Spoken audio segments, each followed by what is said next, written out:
Welcome to Technado.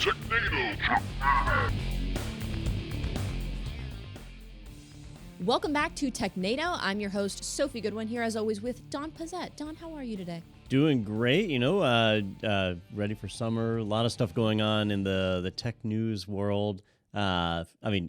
ChatGPT has now consumed our whole news cycle, so there's that. But some pretty big security stuff going on this last week, so it should be a fun episode. Yeah, how about you, Daniel? How's your world? Yeah, it's good. It's good. We're having a good time. We're doing security stuff. Now you're talking about ChatGPT. I'm thinking we should do a whole episode where all our responses are scripted by ChatGPT. That could be fun. I haven't seen it, but they did an episode of South Park that right. was completely written by ChatGPT. I did watch it. It was pretty funny. Yeah. Not my favorite episode of Made theirs, you but it chuckle, was though. for what it was, the novelty of it, it was funny. Yeah. Well, so each week I read a ton of news articles, and we pick the best ones, and that's what we talk about here on the podcast. But increasingly, I've noticed where more and more of the articles have been through ChatGPT. And you can kind of pick up the sense on it. And CNET was really bad. Like CNET for an entire year, all of their stuff was done through an AI system, and you start to learn the type of language that it uses, and it's somewhat frustrating. Like I don't want to listen to robots. I would love to use other AI stuff as well, like Midjourney. And what's the one that does the voice? I forget the name of it. There's a name for one that will emulate your voice. Oh, right, yes. Perfectly. Yeah, people are doing it to make... And we'll just use Midjourney to create the images of us, and then the voice AI to create our voices, and then we'll have ChatGPT scripted out. And then we can just sit at our desk and do other stuff while... There you go. Play Minesweeper. Yeah. Oh, man, I'm getting good, too. And then people will be like, why does Daniel have 6 fingers on one hand and only 3 fingers on the other? Like, no, that's normal. So Midjourney shows pictures of people that show their hands purposely so they can prove that they can do hands. Yeah. I feel like there's still stuff that if you look hard enough, it's like Yeah, But always still, put it's stuff getting up, better. Only a matter of time. Every day. It's scary. Man. I mean, I'm sure it could be used for good, but it's a little scary. Used for the forces of evil. Use your powers for good. We will know that it was us that scorched the sky.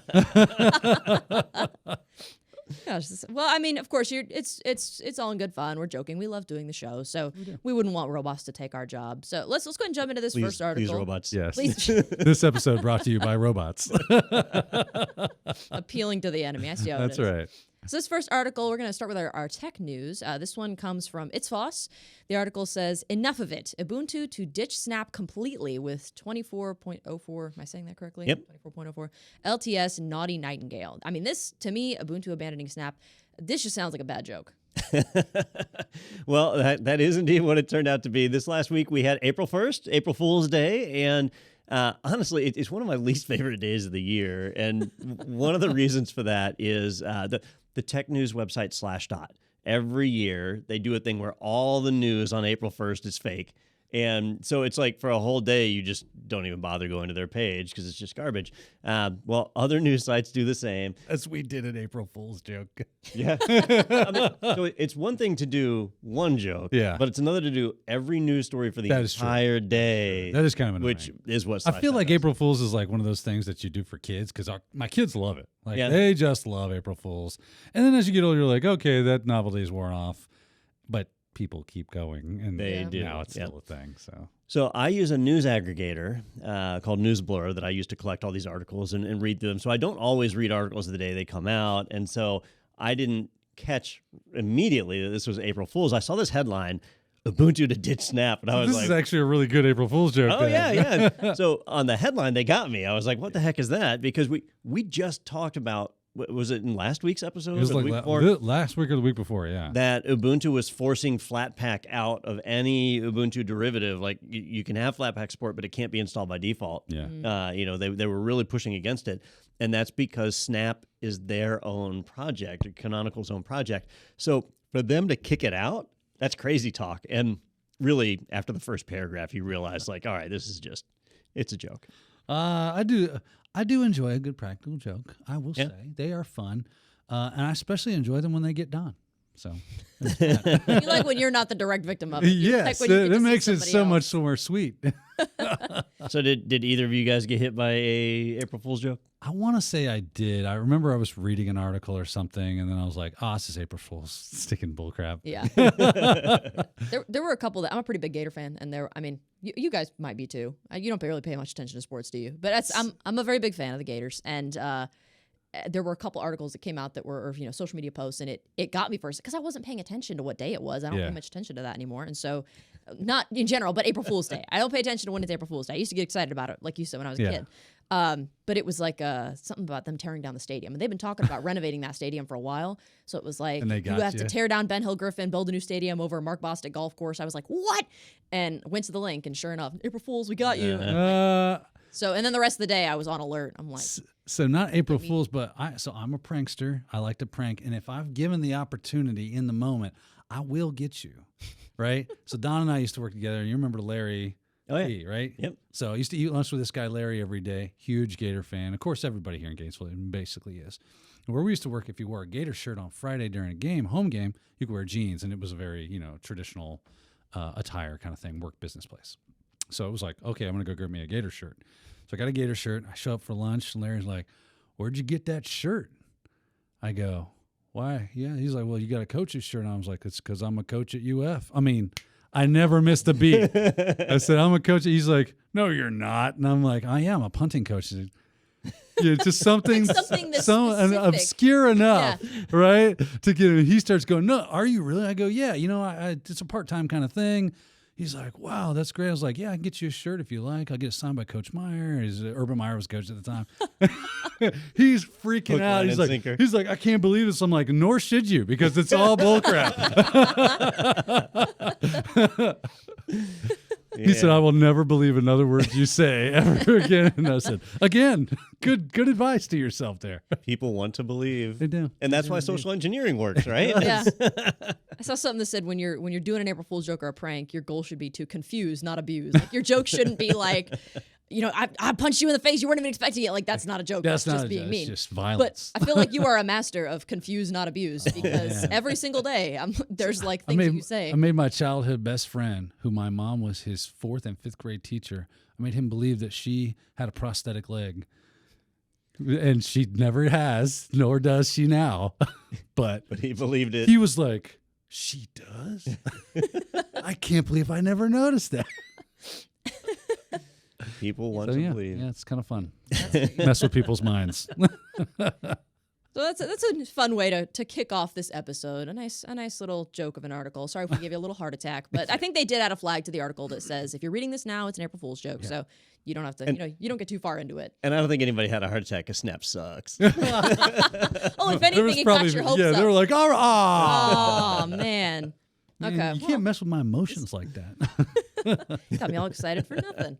Oh, interesting. Okay, I'll have to keep that in mind. So moving on from Linux and from joke articles, the rest of the articles from here on out, I promise they're real. April Fool. April Fool. Yeah, this whole episode's a joke. Moving on to the world of cloud, this article comes from The Verge. It says Amazon just opened up its Sidewalk network for anyone to build connected gadgets on. So I wasn't familiar with this, but Amazon Sidewalk it's a low-power wide area network designed to be an alternative to LTE or 5G for devices that don't really need that much data. And it sounds like now it's been opened up for a lot more people, right? It is. So, we talked about Amazon Sidewalk probably a year ago, maybe 2. It's been a while since we talked about it because Amazon announced what they were going to do. People freaked out because there's some privacy considerations and things like that around it. We'll talk about in a minute. But they announced it, and then it kind of went into stealth mode as they worked with some internal projects to be able to take advantage of people to stop freaking out is what they want. I think that's a big part of it. And so now they have opened it up where third-party developers can come in and start to use it. Now, if you don't remember what Amazon Sidewalk is, I don't blame you because Daniel's right. Like this, they went into stealth mode on this. If you take a house, and I'll use my house as an example, right? So I have a Ring doorbell, which is, Ring is owned by Amazon, and I have 2 Ring camera floodlights. So they're motion detecting floodlights, have cameras on them. They're on the outside of the house, and all of those devices are wired, like directly wired for electricity, so they're not on a battery. But they use Wi-Fi to talk to my Ring hub, whatever the thing is called, so for my cameras. Well, what Amazon did is they've created a 900 megahertz wireless network on those devices. And 900 megahertz is pretty low speed, but good for distance, right? A lot of baby monitors and things that you buy will be 900 megahertz because they're not pushing a lot of data. It's just audio, and you want to get distance on it. And so what they did is they said, if you're a Ring or Echo customer or whatever, that your exterior devices will now start emitting this network so that people walking by your house may be able to connect and use that as a data network. Huh. And, this is not like you're going to watch Netflix on it. It's not like you're going to connect your tablet to it. But if you had something like an Apple AirTag, that the Apple AirTag in the future may be able to use Amazon Sidewalk. And it hits that 900 megahertz wireless frequency, uses that network to connect to, say, my floodlight.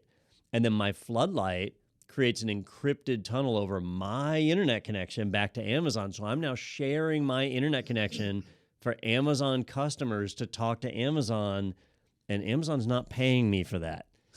And I don't have any visibility into that traffic. I don't know if you know this. Amazon's not in the business of paying you money. I know. Right? They're in the business of taking your money and resources, apparently, when, it suits them.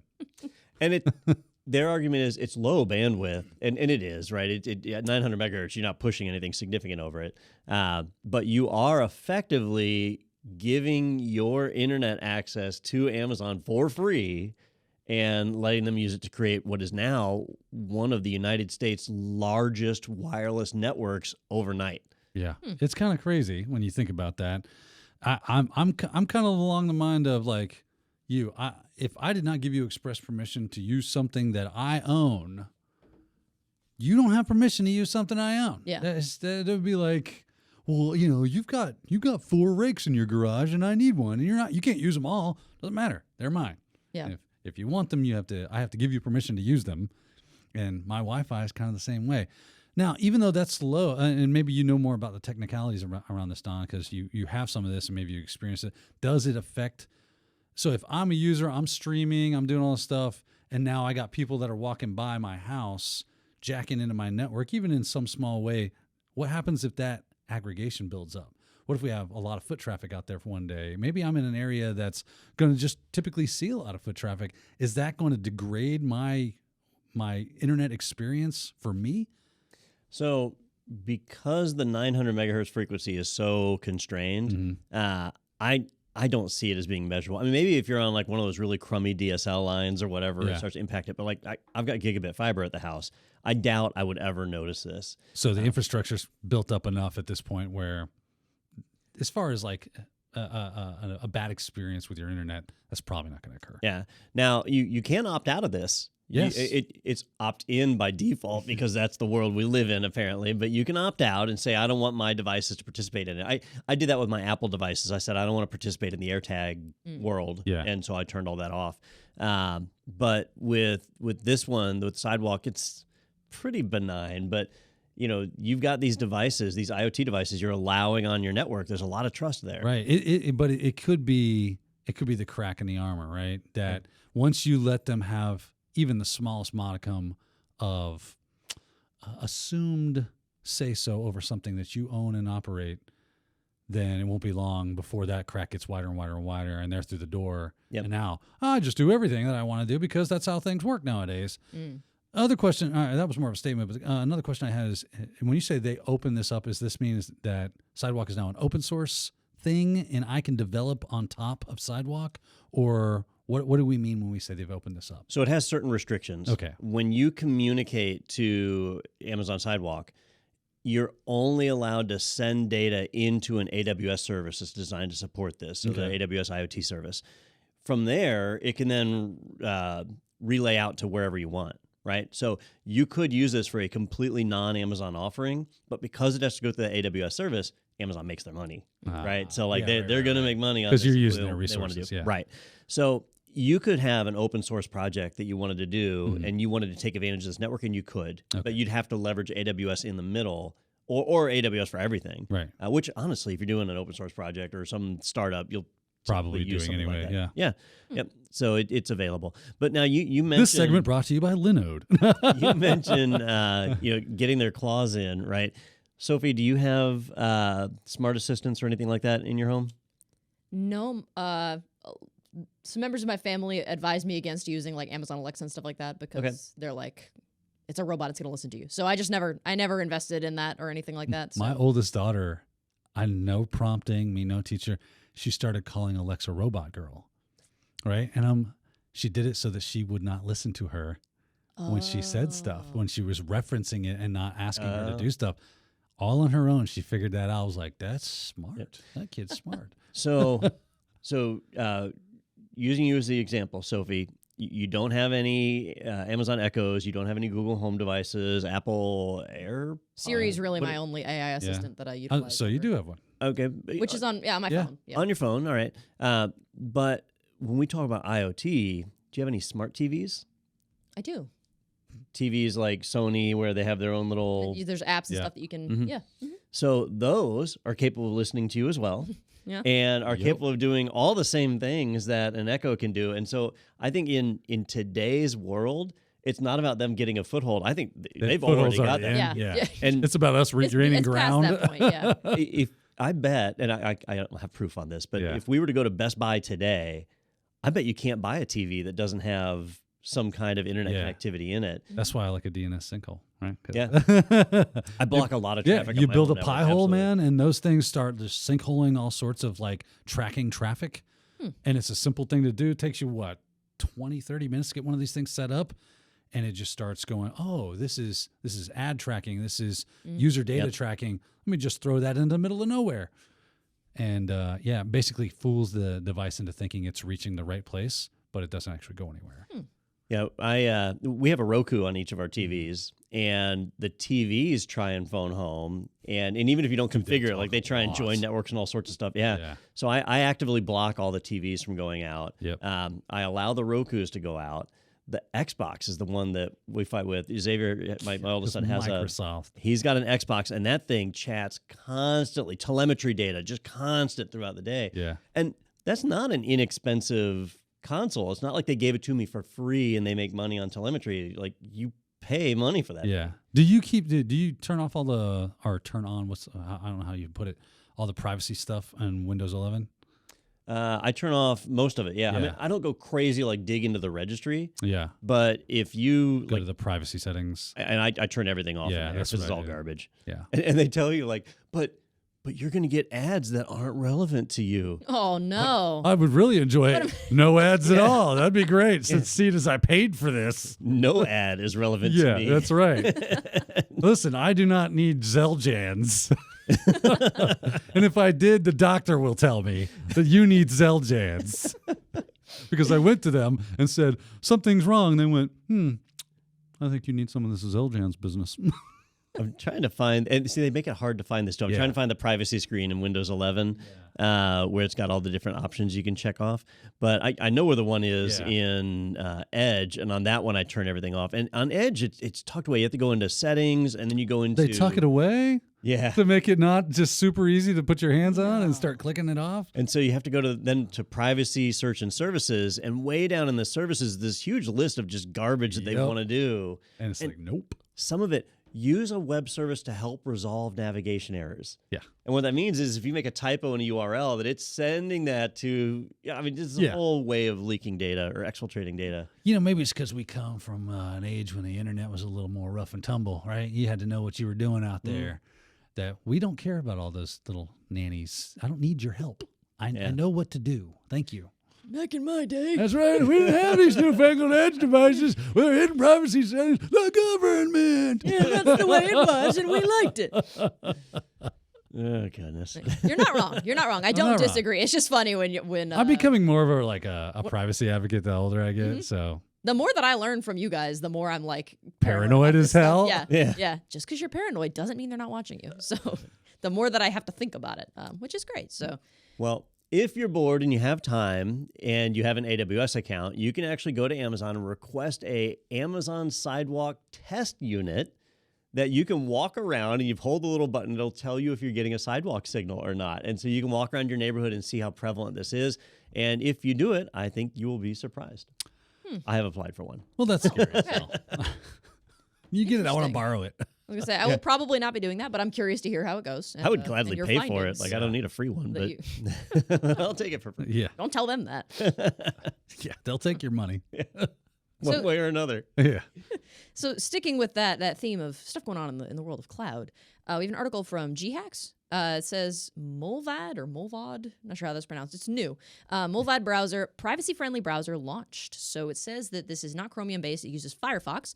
It looks like it was developed in cooperation with the makers of the Tor browser. And Daniel, I know it at our day job. You talk about this in like the shows that we do sometimes about using Tor, and then also that you use Firefox a lot in these shows. So I'm curious what your thoughts are on the Yeah, I browser. thought this was really cool because I do like to use Brave quite often, right? This is very privacy-based, and Brave is a great option. It also has a built-in Tor mechanism where Brave can connect to Tor and allow you to search throughout the Tor network. So I thought it was cool.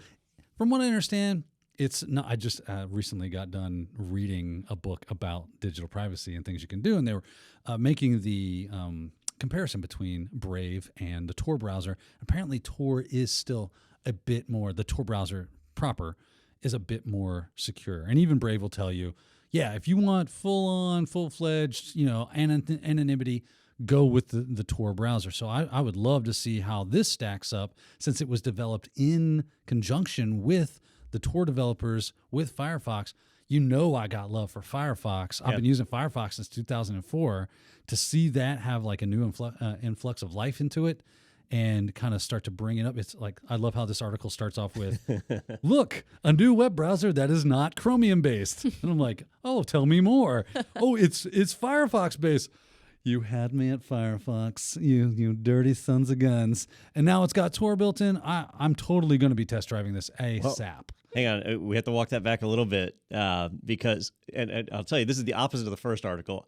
I thought this was an April Fool's joke when I read it. And then I had to do a double take because I was like, wait, this is real. This and then is I real. downloaded the browser. I'm like, it is real. The original headline I saw was new web browser from the people who make Tor that doesn't use Tor. Really? And I said, what the heck Oh, is you that? mean the Tor browser? So you have the Tor browser, right? Yeah. But the Mullvad browser does not use the Tor network. So it's just a privacy-based browser. It's then. a privacy-based I thought it browser. said that it had like a Tor plugin or and whatever. they want you to use it with a VPN. Right. And so if you want Tor support, you've got to add it on. Oh, so And it's not baked in kind of like Brave does. It is not baked in. I misunderstood that. No, Okay. and I thought that was really weird. Like if you're going to be this privacy-focused browser and you make Tor, you make the Tor browser. That was why I really thought it was a baked-in Tor Firefox thing. I thought it was an April Fool's joke because you've already got the Tor browser that uses the Tor network. Why would you release a non-Tor based browser, which is exactly what they did? Mullvad. I think we decided. Yeah, we were kind of like, is this the Mullvad the Impaler? And we will dine with the blood of the innocent, and plus we can go to Tor sites. There you go. So what it does is it has a bunch of privacy features built into it, and I know privacy is important and so on, but Don's not as sold out for it. Did you have a chance to try the browser? I have not yet. No. Okay, I did.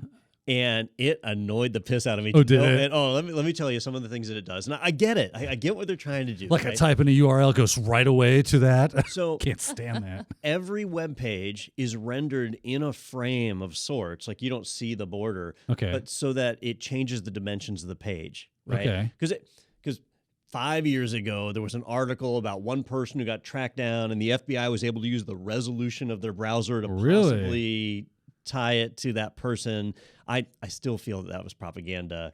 Like the carrots, right? Have you ever heard the story about carrots and eye health? Negative. Yeah, that like you eat carrots and they're supposed to make your vision better, and it was some myth knew that about they. carrots, but It was during a war, wasn't it? Yeah. So it was in between World War I and World War II where we developed radar, sonar, Radar. Yeah. that was small enough to fit in an airplane. Right. And so our pilots could actually see what was out and about around them. And we didn't want other countries to know about it, but our pilots were more accurate than other countries. And so they needed a way to disguise that. And they said, well, we do a diet high in carrots and it's improving our pilots' vision. And that's what it is. And so then you had this whole generation of carrots help your eyes. And They don't. Right. I grew up hearing that for have, sure. They have vitamins and nutrients in them, so I'm sure they help Like somewhat, any other vegetable, yeah. You can eat all the carrots you want. You're not going to have super night vision. What? And yeah, so it's kind of a propaganda thing. I feel like and this is I feel, right? Not a fact, that the FBI or whoever tracked down somebody on the Tor network and used something they didn't want to tell us about. And so like, oh yeah, it was, the resolution of their web page was a little weird and we saw it every time. So the Tor browser has this. Every time you launch the Tor browser, the window's a slightly different size because of that. Well, Mullvad has it built in where the window is the same size, a little more user-friendly, but there's a frame inside it to render the web pages different sizes. Okay. That's, in my opinion, not a very invasive thing. You can ignore it. You can get over it. But all sorts of scripting is disabled by default, which is super annoying. So most web pages are broken in Mullvad. The way God intended. It does no session storage whatsoever. So no cookie storage or anything. So you always have to log into websites. It's the tales of browsers. It is, but it goes a little crazier. It randomizes your time zone. Nice. So when you go to web pages that are time-based, you don't know which time zone your browser is set in every time you launch. and so like this is... I think I'm going to like this browser. Well, if you're... I guess my point here, let me try and make this rational because I'm ranting, is if you're going to go through this level of privacy... Of security, you need to be running a privacy-based operating system like Tails. Unix, And why wouldn't you use Tor at that point? That's a good question. I don't see. So the Tor point can in this. get a little weird because you're proxying through, you get like odd results, right? You're getting I think that you're in Estonia, and therefore you're going to get Estonian results from some of these sites that you're going to. So it can get a little odd from time to time when you're in the Tor. You kind of know where you're going in Tor, at least from my experience. Mm-hmm. So, but if I wanted a more secure, just regular browsing experience, add some of that idea, but into my regular world. I like the idea that scripts are around. I don't mind that stuff breaks. Yeah. I'm typically, as long as a picture will render and the text will render, I'm pretty good. I know a lot of them are very dynamic, and that's I get you. And that's why I have the ability to turn the level of security down when I need to and turn it up when I don't. Yeah. I think Brave does a good job. They're pretty well tempered. They implement a lot of security without breaking functionality. Right. Mullvad, it's the sledgehammer solution. And this is also, iteration one, right? This is, nothing's fully baked. At some point, done's got to be better than perfect, and you got to release, and then they'll start getting people like yourself going, hey, this is what I didn't like about that. Can we improve that? Can we maintain the security that we're looking for by implementing that without losing the functionality of the sites that I'm wanting to go to?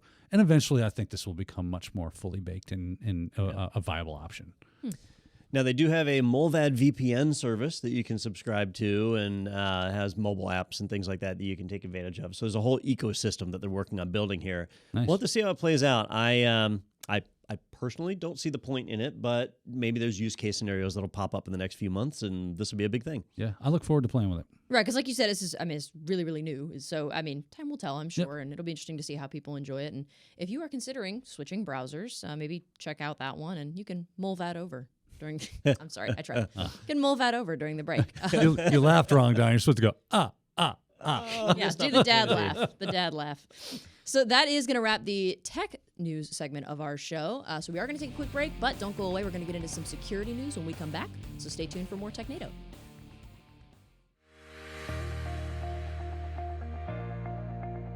The IT Pro TV app is available for iOS and tvOS.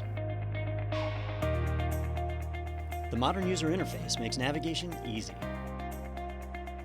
Recently watched videos can be found on the home screen,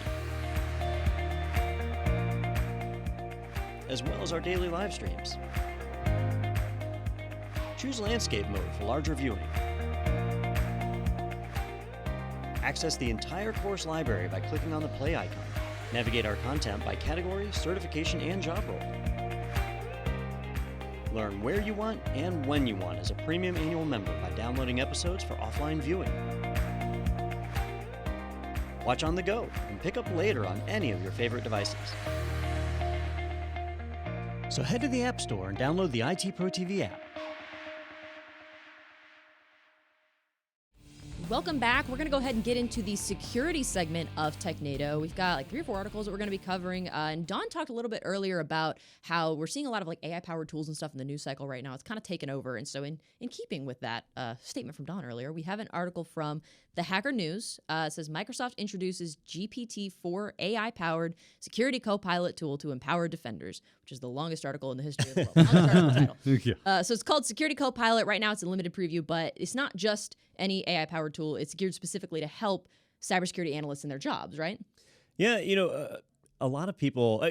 ChatGPT is amazing, right? If you've had a chance to mess around with it, it is really impressive. And we've had other AI tools that were pretty mediocre in the past, and unless you want pictures of people with 6 fingers and stuff like that. You don't.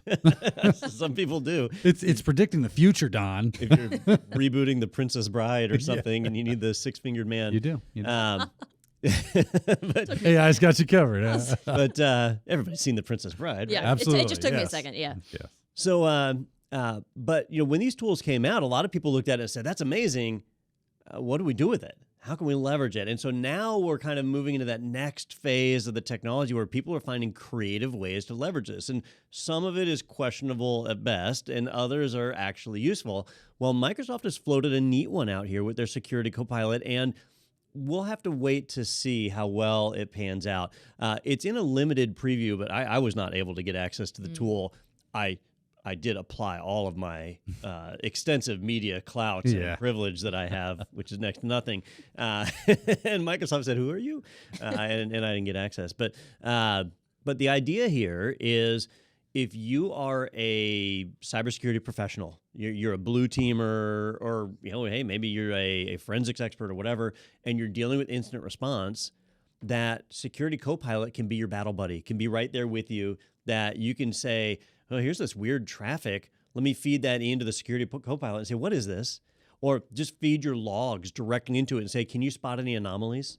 Or, "Here's these 2 things. Can you feed me everything that happened at 11 a.m. from this IP to this IP?" And it's able to help to sift through that information. Now, in all of the marketing media and stuff they've put out, it's really been more general as far as, what is this particular malware? And then it'll explain what the malware is and give you a diagram of how it works. And, how would I isolate this malware, or how would I look for an indicator of compromise? And then it gives you information.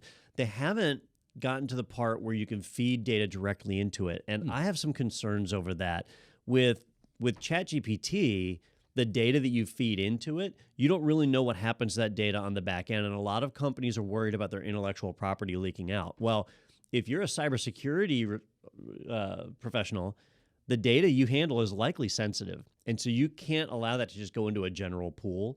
But if you use Microsoft 365 and this is hooked into it, and so it's all internal to your environment, this would be neat to just have somebody to be able to bounce questions off of safely and not have to worry about accidentally disclosing information. Yeah, and we've seen some of these AIs have their local installs start happening. People are kind of forking off of it, right? And I assume it won't be too long where you can just get the official ChatGPT or OpenAI AI to hook into your system and all be on-prem kind of thing, right? Yeah, the challenge there are the GPUs. Because I looked. You'd have to have the money.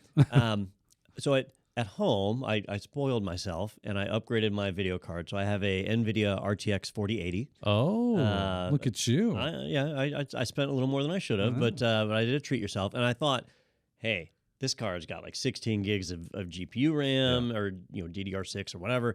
I should be able to run something like this locally.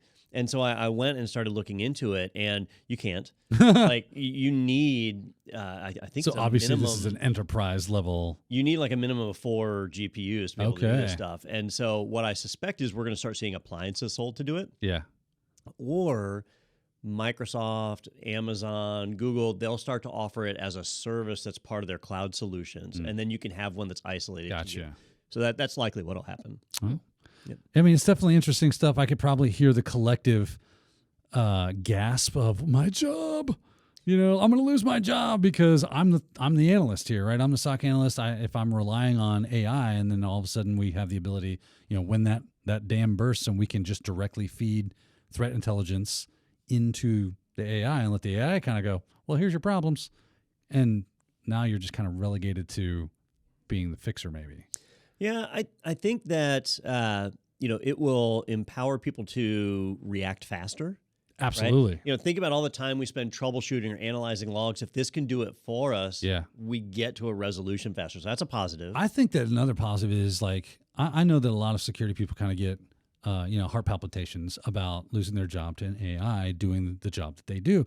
But what I've seen, and maybe it's just, obviously this is anecdotal, it's not empirical data or anything, is that it typically frees them up to now do something more, do something better, be creative, figure out other things while the AI can handle. And now you can have a whole security force of people that is their job. That entry level becomes you are the fixer, that you just deal with AI generated tickets all day, while the people that are at the next tier are working on implementing new security controls, procedures, policies, and that kind of stuff. Relegate menial tasks to AI and then frees you up for the. And I think, correct me if I'm wrong, but it just seems to me like as long as there's a human element to attacks that happen and to threats and things, you would never want to just relegate this stuff to just robots or just machines. You've got to have people involved. I had somebody reach out to me on LinkedIn. And first off, I was going to say, when were you on LinkedIn? I know. Yeah, and so it just... the one time a year Don got on the LinkedIn. I log in once every 6 months, thank you. Okay. His semi-annual visit. With his 300 followers. So I had to go on LinkedIn to look somebody else up. And while I was in there, I had this message waiting. And there were messages from months ago, but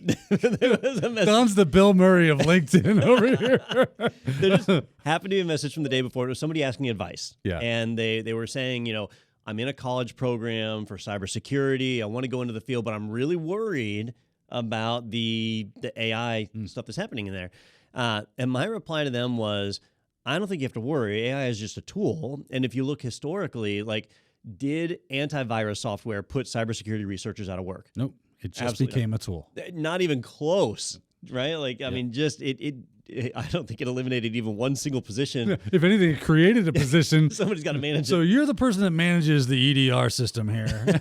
You make sure updates are getting done. There's things that aren't checking in. You figure out why that's not happening. There are still things that people need to do. Yep. And these AI models are only as effective as the data they're trained with, right? Now, Microsoft made a claim in theirs. They said, look, the Azure network and Microsoft 365 handles more security incidents per day than any other network on the planet. So they handle literally millions of sensor readings every single day. So they have a great big data set. But that doesn't change the fact that they can't predict the future. And hackers are coming up with new and innovative ways. That's why we call them 0 days. Yeah. What is it? So horse poop? Right? No, I know you're laughing. I love the look on Sophia's face. You got to get that look. I make her make this look all the time. So in New York City, around the turn of the century, horse poop was a really big problem, and they thought the streets, it's going to be 6 feet high. Everybody's moving into the city. Actual horse poop. This is actual horse poop because people rode horses. Right. Okay. Right. So there were so many people in the city that they were pooping everywhere, and they didn't have the infrastructure to deal with it. And then cars got invented. Or they became mainstream. That's basically what ended up happening, right? All of a sudden, that wasn't a problem anymore. So technology comes out all the time, and things kind of cycle and shift away. You don't know what's coming down the line, to Don's point, that will, solve problems that we had before, but create new issues that we have to worry about and create jobs and all sorts of stuff. And I need to do a little fact update here because I said Microsoft handles millions of security events. It's actually 65 trillion daily signals. Are you kidding me? That's from a statement from Microsoft. 65 trillion security signals every single day. Huh. Well, that's a feather in their cap, isn't it? Pretty sweet. Yeah. Imagine the Splunk billing for that. They bill per message. Yeah. How many do you have? 65 trillion. Oh, really? Splunk, the new most powerful entity in the world. Yeah. They would have to merge with Microsoft at that point. Like you said, I don't think that it's something where it's like, this is going to take my job. But hopefully something like this will help you to be more effective and productive in your job if you do work as a cybersecurity analyst or something similar.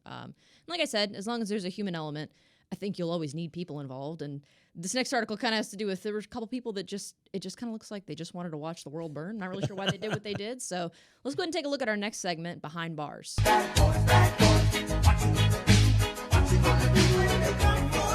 Break the law, and you'll go to So jail. this article comes from AP News. It says 2 charged with cutting wires, 40,000 lose internet service. This happened in Connecticut, but the people responsible are North Carolina residents, so maybe they're on vacation and just were looking for something to do. I don't know. And I'm just having a hard time understanding what was the reason. Is this just like they just wanted to watch the world burn? Why? Why do this? You know, there's a lot of madness going on right now. And if you're not in the U.S., you probably have a completely different set of madness that you deal with. But here in the U.S., we have very polar, opposed political parties. And there are factions on both sides that are doing crazy things to damage infrastructure. So we've had shootings on power plants. We've had fiber optic cables getting cut. We've had buildings burned down. It's a very bizarre time that we live in.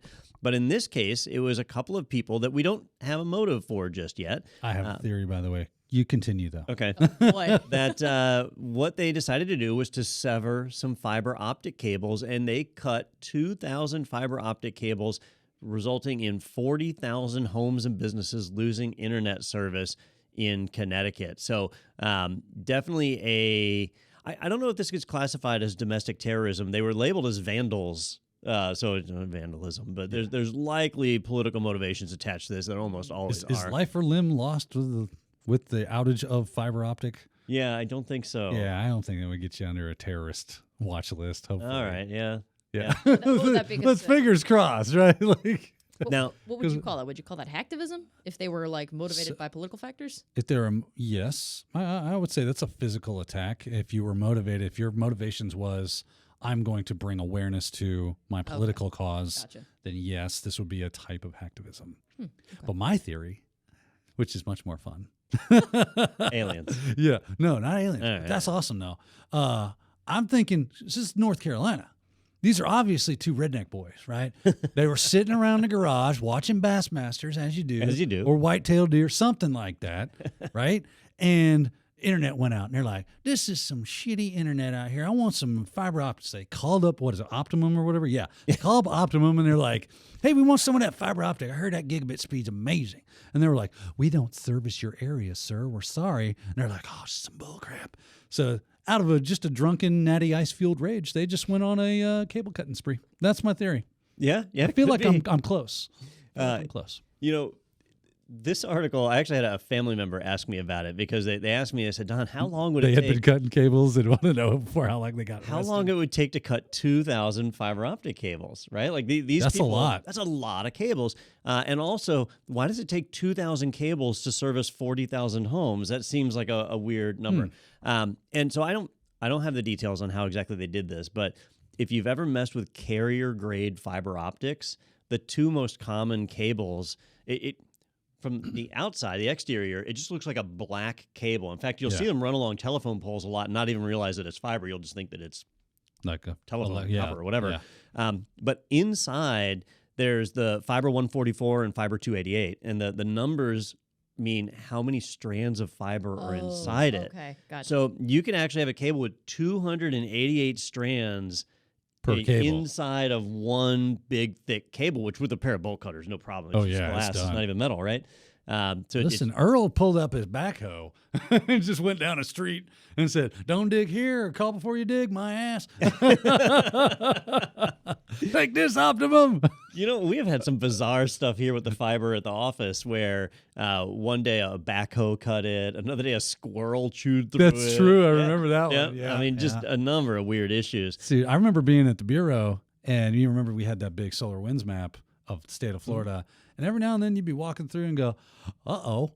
And you would see like one side of Florida is red because they have no internet connectivity because some jackhole stinking dug with a backhoe somewhere and killed it. And you're like, okay, I guess they're down for the day. So when I worked in Seattle, Seattle had this really cool ring of fiber that went around Lake Washington. Okay. And it was a ring, so it was neat. Like if it broke at any point, it was no big deal because you could just go around. It was like token ring. Yeah. You know, the history repeats itself. Yeah.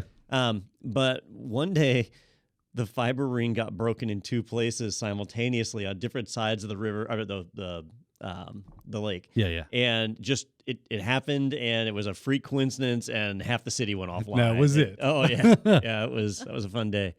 Good times. But oh man.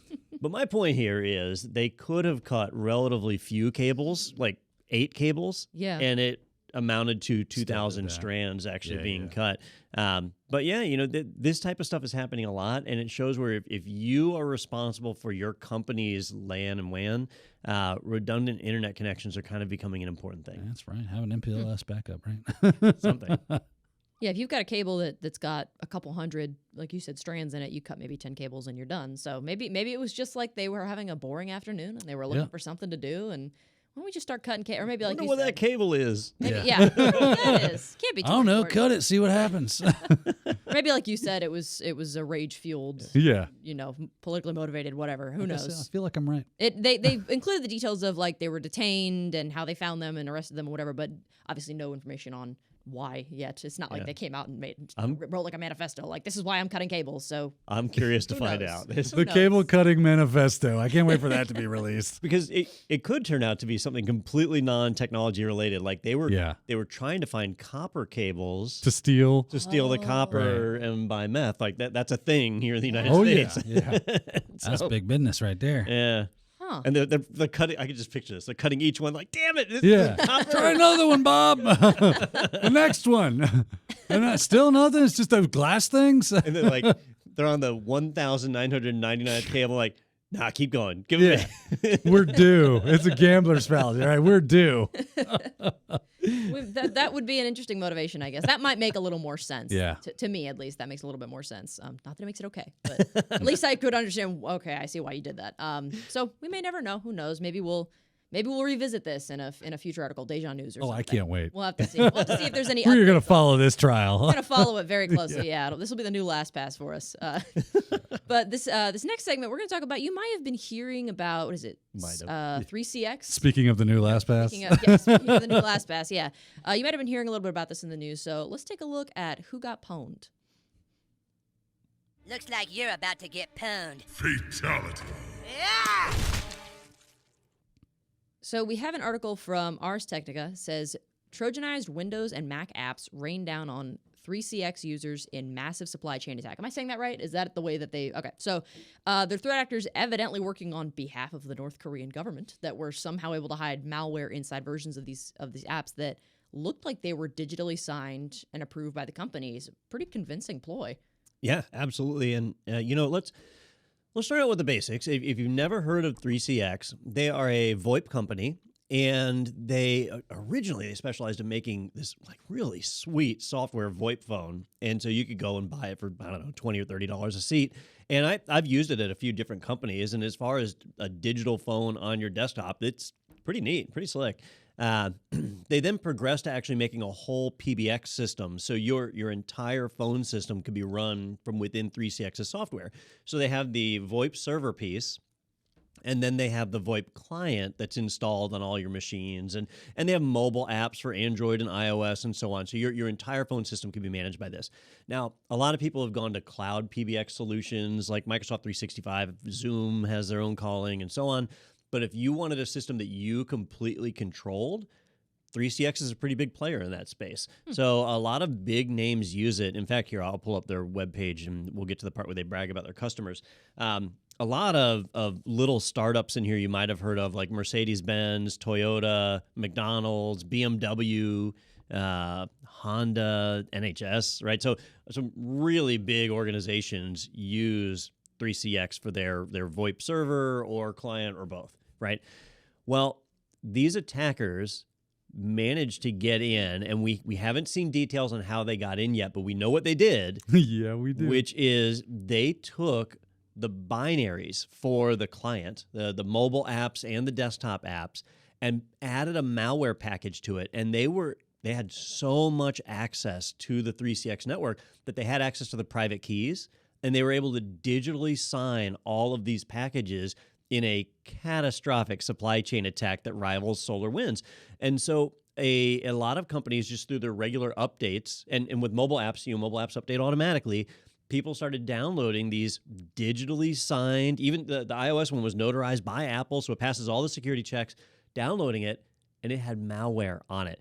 And it was bad. They were able to infect tens of thousands of machines, and it was undetected because it was all digitally signed. So a full-on breach of 3CX's CI/CD pipeline. Yeah, this is the scary part about supply chain, right? Is it's I always say it's kind of an exponential hack, right? Because I hit 3CX. Well, I don't just hit 3CX, I hit their customer list.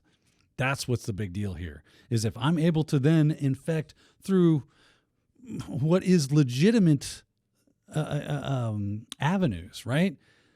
The customers are going to completely trust that anything coming from there, it's all whitelisted. Everything's like, yes, come through. You are a part of my ecosystem. And now as an attacker, I've made my way into, obviously, as Don said, a bunch of startups that are out there, like McDonald's.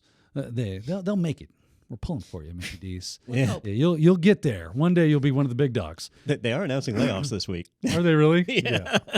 Maybe that's not too far from the truth then. But that's why it's exponentially like super scary that a supply chain attack could happen and does happen, as we've seen. And what is also interesting about this, Don, is that there was a couple of flags went up early in the game, and because this was it was coming from 3CX, people went, that can't be right. Right? Yeah, the attackers were pretty smart on this because they didn't tamper with the actual software package. So the 3CX VoIP phone piece was really unmodified. That part worked. They just added their payload to it. And so from the customer perspective, everything looked normal. And when the first reports started coming into 3CX support, their support people said, well, it's only one AV product that's picking it up. It was Sentinel-1. And they said, it's probably a false positive. You should just ignore. Click ignore, click allow behavior, or whatever Sentinel-1 prompts for.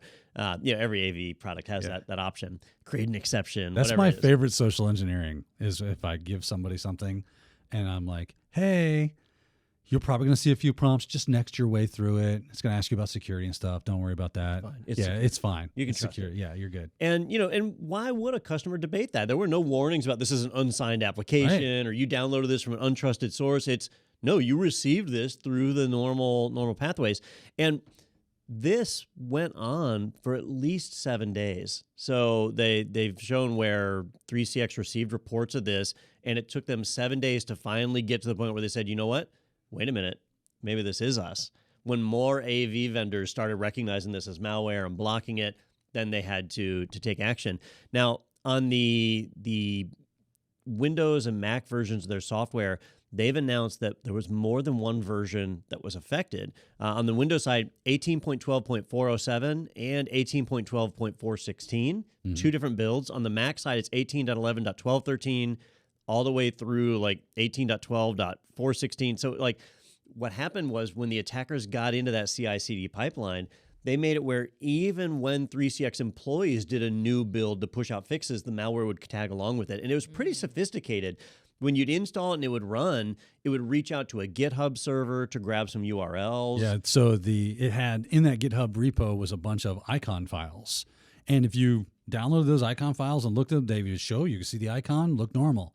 I've actually used this trick myself. You embed an encoded payload into the icon file, and then the software, the malware, can kind of extract that information, decode it, and then use it. And it was a bunch of URLs that led to another stage download of malware that eventually gave them C2 access. So as a researcher looking at it, you'd see, all right, they're accessing GitHub. That's not really nefarious. Right. But let me see what they're getting. Oh, they're pulling icon files. They look like icons.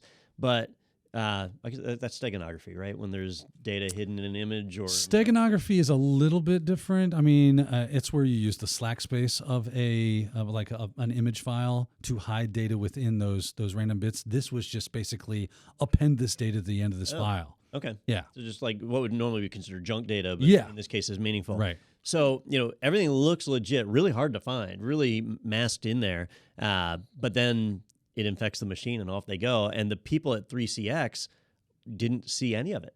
Yeah. Right. And so I can see where this created that confusion and gave the attackers a nice big window of time, at least a week, Yeah. Probably long. I think we'll find out this goes longer, and it's definitely going to go longer because even if they put out cleaned binaries today, how long does it take the customers to update all of that? Right. And what's funny is usually in mitigations, what do we tell you to do? You start to blocking and, check for these things and make sure that those domains are blocked, these IPs are blocked, all these IOCs that we give them. And don't forget, update your software so that it's the latest and greatest. And in this instance, you can't say that because the update will infect you until they come up with a clean version and have all those old versions removed from the wild. Yeah. Now on the desktop versions, companies are typically pretty slow to update, right? Yeah. Because they've got to have some way to push that out, and desktop OSs are notoriously not good for that. But on the mobile devices, on your Android and iOS phones, those have automated update processes. You're hosed. And so those devices were probably the most hard hit. So I think the mitigation strategy was uninstall the application, use the WPA, which is their web platform for basically the same thing. They said just use that now until we get clean versions back out there. Gee whiz. Yeah. Yeah. Uninstall was their number one go-to mitigation. Yeah. Get rid of it. Yep. That's not a good place Kill to it be. with fire. And this is, for a company, if it's your phone system, Yeah. Imagine that, like having your phone system taken away from you. Right. That's It's a bad day at the beach right there. It really is. So this is a tough one. Now, I did find that it was interesting that the way they were able to add their payload was through what's it called when they FFmpeg. through That was one DLL of the files. DLL Yeah. hijacking. So it was DLL side loading. Side loading. That's yeah, it. side loading, which is a little bit different than hijacking.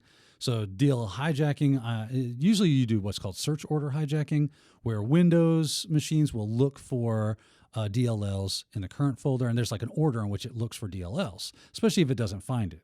Then it starts to look for it, and it does it in a certain search order.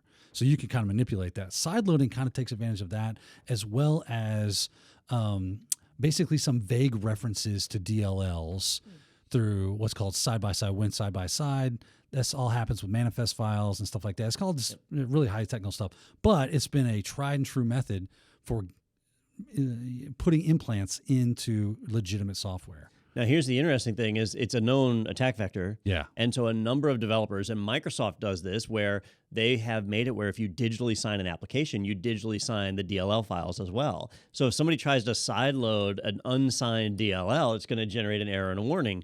But in this case, because the attackers had access to the private keys, their sideloaded DLL was digitally signed. Yep. It's legit. Yeah. Yeah. So fun fact about that GitHub repo, John Hammond and Huntress, Okay.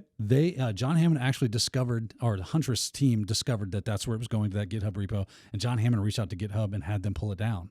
Oh, all right. So that kind due of to his work, that stopped new infection. Yep, that helps stop.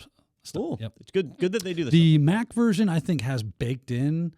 That's unfortunate. They Now do they what's gotta- called dilib sideloading, which is dilibs are just basically dynamic libraries that Mac OS uses. It's the Mac version of DLL. So Yeah. So in those cases, they'll have to go after the C2 servers to Correct. shut that down. And I know they've made some progress on that one too. But I would say that the SolarWinds attack was really big. It hit a ton of customers. This one is far more contained, right? The attackers were in SolarWinds for a long period of time. This one seems to be a shorter time frame wise. And we'll have to see long term, but it looks like a little less exposure on this one. And it's 3CX. Yeah. Like SolarWinds was used in a lot more critical places than 3CX was. And Ars Technica published, they had like a kind of an update on the situation, right? Where 3CX, the way they responded, it was like they knew that the app was flagged as malicious, but they didn't take action. But what they had cited was like the response from a customer service rep, right? Yeah. Yeah. I hate it when they do that. And, like if there's a cybersecurity event going on, you need to get commentary from the CISO or from the third-party company they bring in to help. A lot of people reach out and pull in Mandiant or somebody like that. Yeah. Get a press release from them. But if you're just talking to random support Joe, yeah, what does that person someone know? close to the problem, Yeah. right?